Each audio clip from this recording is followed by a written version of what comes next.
Now, it's time for Levack and Goz to answer the question, why? Why? Tell me why? Why? So evil. All right, it's time for Wednesday Why. Things are happening in the world that it's just difficult to make sense of by yourself. So, guys, ask the question why. We explain them. I'm not allowed to say why not or because. That's right. You have to actually not be lazy. You have to think of a quality thought and help us try to figure it out. Why? The New York Yankees, Levack, were able to win 8 games in a row. Why? Because they're awesome, stupid. I need more than that. Here's the exact formula that got them to win. Starting pitching performed better than expected, got you into a bullpen that's better than probably anybody else's in the league, and the bats were patient, even the young bats, and they got it done. They scored more runs. I mean, if you look at when the Yankees scored runs, and this isn't like me, if you look at a lot of sports, no, like visually what I watched so far this year, 5th, 6th inning on is where the big runs came. That's the recipe to win for this team. Wear out the starting pitcher. Your pitcher gets you into the 6th. Let that bullpen, let those bats do their work late in the game. That last part especially, that bullpen, because even though the Yankees' bats have been good, the starting pitching has overachieved. That bullpen has held it down, and that is still the strength of the Yankee team. Is the bullpen as good as last year's Yankee team for the first half of the season? Better. You think it's better? I think it's better. Than Miller, Betances, and Chapman last year. You lost Miller. Miller's not on the roster. Technically, that bullpen was more talented, but Girardi was going to overwork those 3. This bullpen, he's mixing and matching, and nobody's getting burned out. This will be better long term because it won't just be Miller, Betances, Chapman, or some variation of those 3. Even though I believe last year's bullpen was better, that doesn't make this bullpen one of the worst in the AL. It's probably still a top 1 to 2. It could Who's still better be. than him now? Right. Even without Miller, it's still probably the best bullpen in the American League. So it's funny, too, like, you think about it. Like, last night, the closer, former Yankee. The best pitcher in the bullpen for the Indians, former Yankee. Like the Yankees' bullpen is so good, and they've cast off some of the best relievers in the game. While we're talking about bullpens, let's go to the New York Mets. The Mets have lost 4 straight games. Why? Bullpen. This has been a weakness of this team pretty much straight through. Like, they were able to address the bat when they brought in Cespedes, and then they were able to fix it even more now that Jay Bruce is comfortable in the lineup. But in all sincerity, without Familia, their bullpen is not very good. It's not very. It's not even it's not good. Like, I don't even know how to put it and not be mean, but it's just not good. The only way losing Jay Bruce makes sense is if you bring in a dominant, like, left-handed reliever. And you may not need him. Jeurys Familia should be good enough to hold leads down for the Mets. There was a point probably 2 weeks ago where we could have said being the Mets closer or reliever would be the best job in all of sports, because the Mets were putting up 8, 9, 10-run games. They were having huge leads. The offense was clicking, and the closer would never get off the bench. The reliever would just have to get 3 outs, and they'd be good enough. But now with close games, including that series with the Miami Marlins, that's just not the case. They should be fine when Familia's back. Mets fans are only a game and a half out of first place, and it's mid-April. Nothing to be too concerned about. That bullpen may not even be talked about come July and August. I think once Familia goes out and locks down, a game this weekend, everything will be all right. And let's not forget, too, there's a realistic possibility that a Steven Matz, a Wheeler, somebody like that, like someone could end up in your bullpen as like a closer, as a middle reliever as the season goes on. Long reliever, too, if somebody gets in trouble or gets hurt? Why not? That'd be insane. Wow. The Mets in that playoff series with that type of arms. Ooh. The Buffalo Bills seem to be interested in Mitchell Trubisky, the quarterback from North Carolina. Why?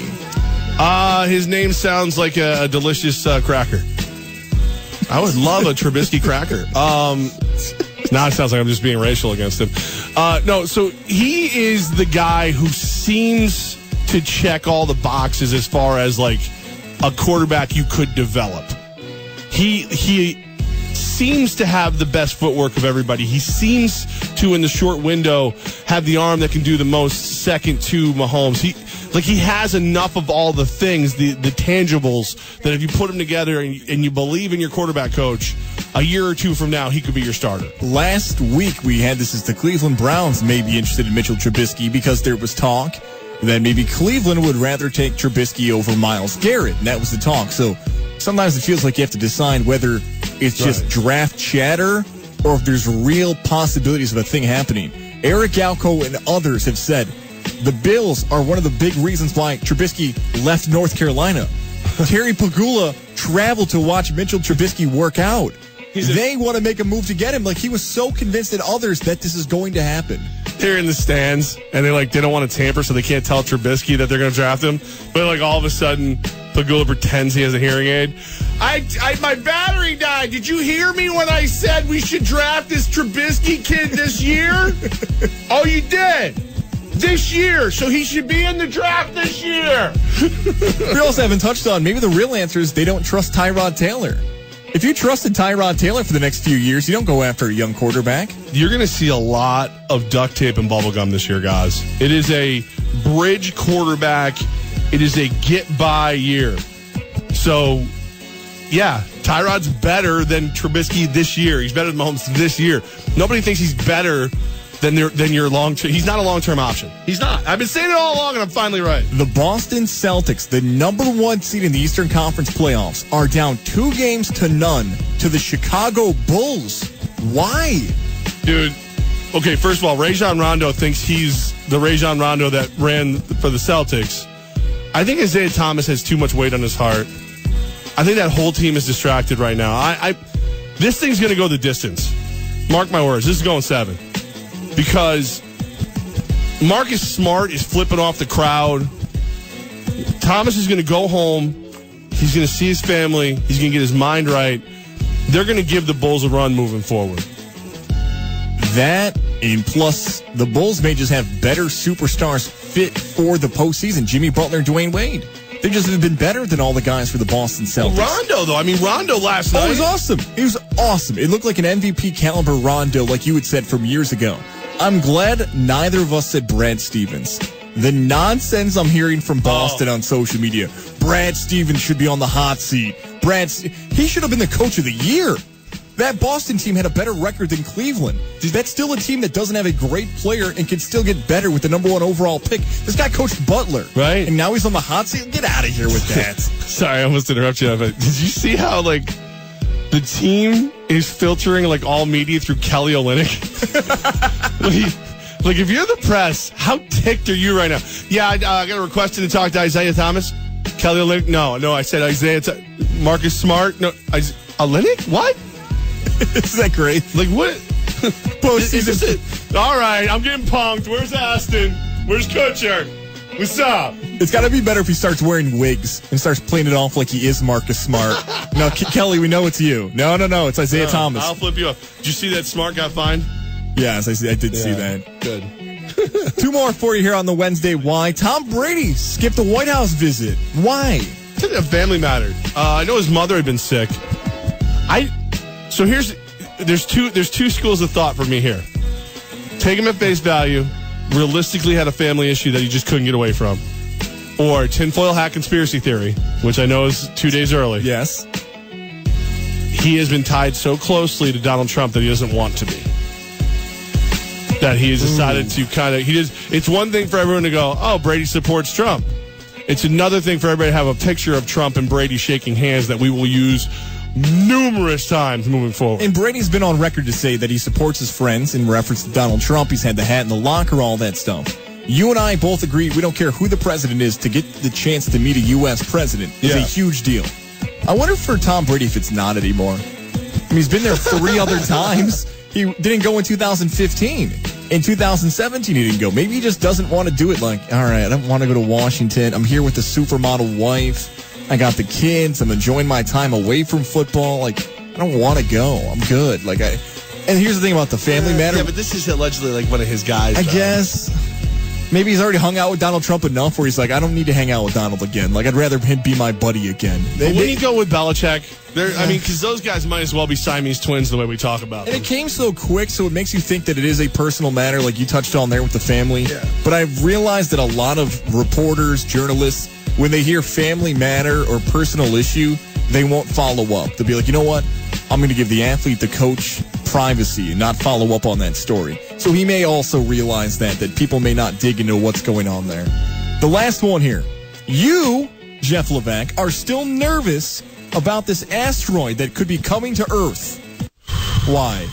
I love how the music stopped. Hi. It's a bad sign already. Look, I don't know if you've noticed, it's raining at this point. For those who may not know, the Houston Chronicle reported yesterday that an article said, asteroid unlikely to end Earth existence on Wednesday. And the unlikely is just not okay. Like asteroid to miss Earth. Okay, wait a minute. That freaks me out a little bit. That's like, a scale of 1 to 10, that's like a 4. Like, wait a minute. Was it ever thought it was going to hit Earth? Okay, I'm paying attention. Unlikely to hit Earth is like a 7. Like, say goodbye to your family. It's coming as a 10. But no, that's like a 7. They did that just to make people scared. That's clickbait, and it worked, and it scared me, and I don't like it, and there's an asteroid, and we're going to be the next dinosaurs. You really jumped to conclusions there. When do you I've been known to do that. When do you feel like you won't be nervous about it anymore? Midnight? Friday? No, I'm gonna go have beers over at Hooters after the show today. So about 7:15. 7:15. Yeah. Okay. What time? Yankees take over 6:25. 6:25. Yeah. So 7:15. I'll have one or two in me. Then you'll be okay if it ends. Then I'll be okay. Okay. I'll be all right. I won't mind. At that point, is that all right? I'm happy to see that you're not that nervous. Okay.